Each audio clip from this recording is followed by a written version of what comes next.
Olá, galera. O tema de hoje vai ser cinema e política.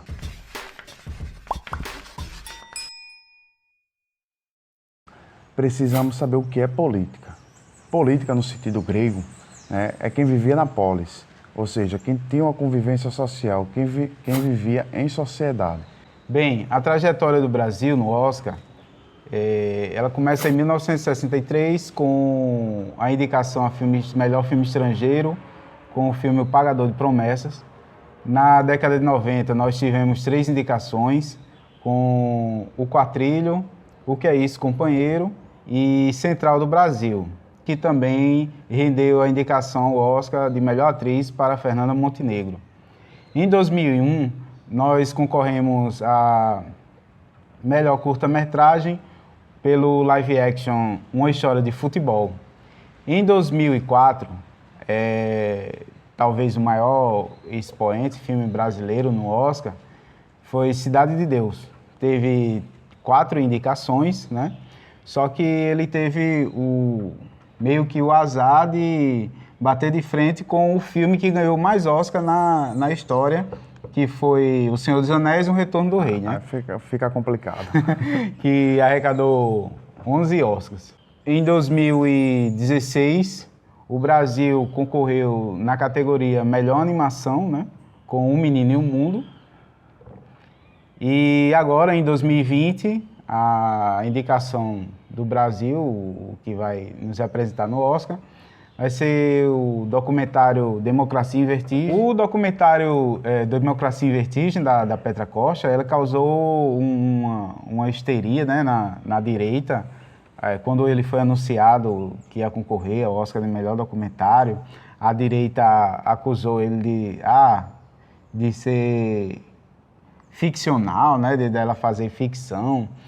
Esse documentário da Petra Costa, ele tem uma visão pessoal dela, ela deixa bem claro, né, isso, mas ela se atém aos fatos. A nossa direita tem muito disso, né? Por exemplo, pega a série O Mecanismo, ela trata como um fato histórico, né, e desmerece um documentário que foi feito, né, que tem imagens até. Petra, né, ela traz isso também no filme, esses acordos que são feitos, né? Porém que esse acordo vai ter um limite.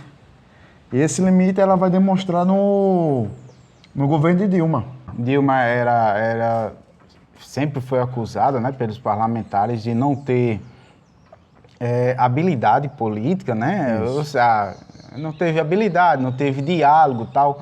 Só que Lula teve essa habilidade e ele foi acusado de corrupto. Isso. Aí quer dizer, aí sempre fica naquele meio termo, né? Porque se não cede aos interesses da Câmara, aos interesses do Congresso, é porque você não tem habilidade política. Já Lula, ele teve essa habilidade porque ele, muito mais experiência dentro da política, ele sabe que política funciona assim. Já vistas que antes Lula tenha sido deputado também, né? Exatamente. A própria Petra, ela fala que Brasília ela foi construída para ser uma cidade democrática, até o simbolismo das construções. Ela fala, né, a construção de Oscar Niemeyer, o que eles representavam, né, aquelas cúpulas lá abertas para o povo, simbolizando a democracia, só que ela disse que a política implementada ali, como no Brasil, de um modo geral, foi baseado num sistema de interesses sedimentado pela corrupção. E Lula sabia disso, né? Ele precisava ceder para ter o retorno, o que ele precisava ser aprovado, né? E aí Dilma, ela sempre, eu vejo esse discurso de que Dilma não tinha habilidade política e tal. E aí, porque a gente sabe que um Congresso Nacional, se ele quiser parar um país, ele para. Tem uma parte no documentário que eu acho muito bacana, que Petra e Dilma vão dialogando. Aí há um momento em que a Dilma falam dos acordos que fizemos. Porém, não somos nós que escolhemos os deputados, foi o povo. Esses são os representantes do povo. O primeiro governo de Dilma, diferente do de Lula, com Lula, os bancos eles vão ter isenção de impostos e vão lucrar ainda mais. O governo de Dilma não. O governo da Dilma, ela chega já engrossando para o sistema financeiro, né? Os bancos que vão pagar pela maior parte da fatia da crise, né? E nesse sentido, o diálogo entre elas e os bancos já se torna fragilizado. É importante lembrar de um fato que era para ser uma bênção, mas acabou sendo uma desgraça, né? Descobriu-se depois, que foi o descobrimento do pré-sal, né? Grande reserva de petróleo aqui no nosso país. E aí o governo decidiu, a priori, que a maior parte, vindo da exploração do pré-sal, iria financiar programas sociais, né? Programas da educação, e aí contrariando o interesse da elite, né? Dos grandes empresários da área do petróleo e das grandes multinacionais. As pessoas saem às ruas para fazer manifestação. Começou primeiro em São Paulo, as pessoas foram protestar contra o aumento de 20 centavos, né? E aí sofreram uma grande repressão policial. Em apoio solidário a essa manifestação que sofreu repressão policial, lá no Rio de Janeiro, as pessoas, mais de 1 milhão de pessoas vão às ruas. E esses protestos, eles acabam se generalizando, né, pelo país. A priori, são protestos apartidários, né, apartidários, protestando contra tudo e contra todos, né, exigindo uma reforma política, uma ética na política. É bem genérico, né?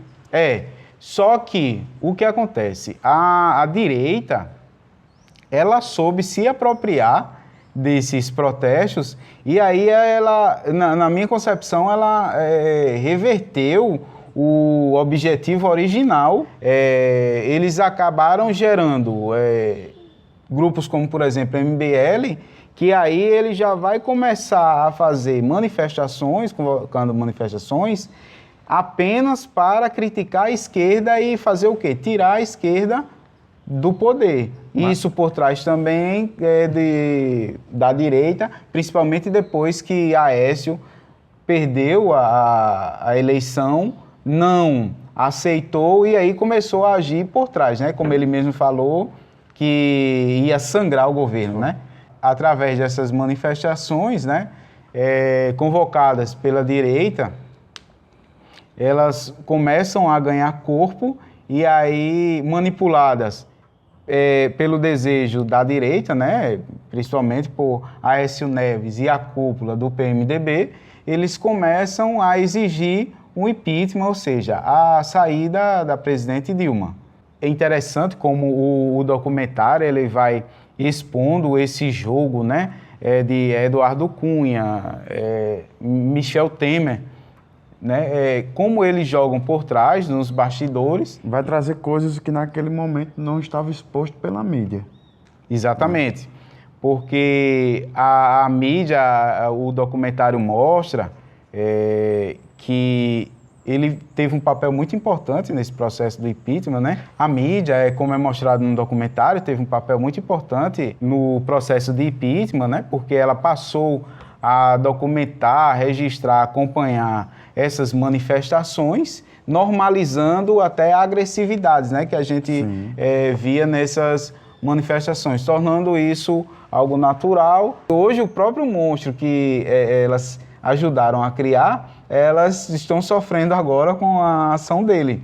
E aí, com o impeachment de Dilma, entra em ação o governo de Michel Temer, né? O vice decorativo, e aí aquelas pessoas que estavam fora do governo, o documentário até mostra, aqueles deputados que tinham as portas fechadas, agora eles entram no salão livremente. E aí eles começam aquelas reformas, né, contra o trabalhador, os direitos trabalhistas, a reforma na educação para representar os interesses da elite e tal, porque a educação, né, ela é uma arma perigosa. Ela é uma arma perigosa.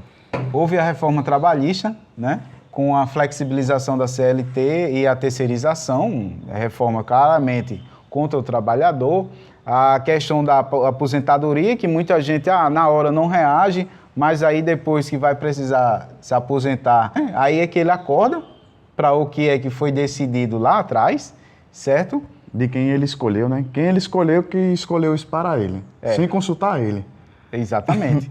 Inclusive, quando Dilma sai e Temer entra, incrivelmente, as manifestações do grupo MBL, elas somem, né? Certo. Desaparecem. Incrível, porque esse Congresso Nacional que tirou Dilma, né? Pela família, pelo meu filho, minha mãe, meu pai e tal, que inclusive muitos depois começaram a cair, a justiça começou a caçar, né? Já que eles estavam sofrendo processo. Inclusive, ela mostra num documentário que mais da metade do Congresso Nacional estava sofrendo um processo, né, por corrupção. Ou seja, é um Congresso Nacional maravilhoso. Então, o jogo político que começou ali após a reeleição de Dilma, a gente vê assim escancaradamente que até maior do que o processo da Lava Jato de corrupção, né? Acho que é o jogo mais perigoso e mais corrupto que o Brasil já teve até o momento.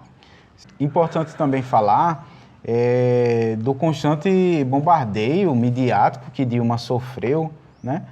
A gente assistindo ao documentário, a gente revive, né, todo aquele momento horroroso, né? Do bombardeio que ela sofreu. Eu lembro dos adesivos nos carros, né, que colocavam ela em... Capa de revista. Obscenas, né? Aqueles adesivos obscenos colocaram no carro, né? Ela era criticada... misógino, porque ela é criticada muito. É a primeira presidente mulher da história e ela sofreu um verdadeiro bombardeio. Então, o documentário, ele mostrou, através de imagens factuais, né, que o nosso sistema, ele é corrupto, né, uma corrupção estrutural. Sim. Que a corrupção não se concentra apenas numa pessoa ou num grupo de pessoas, né.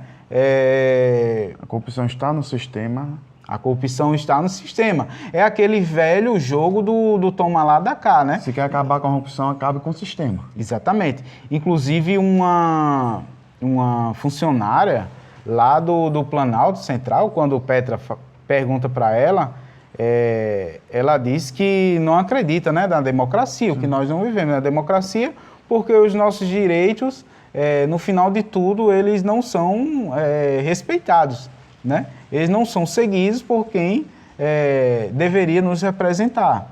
Então, ela mostra isso daí, talvez seja por isso que a direita, né, fique histérica. Nós estamos sendo representados no Oscar com grandes chances, né?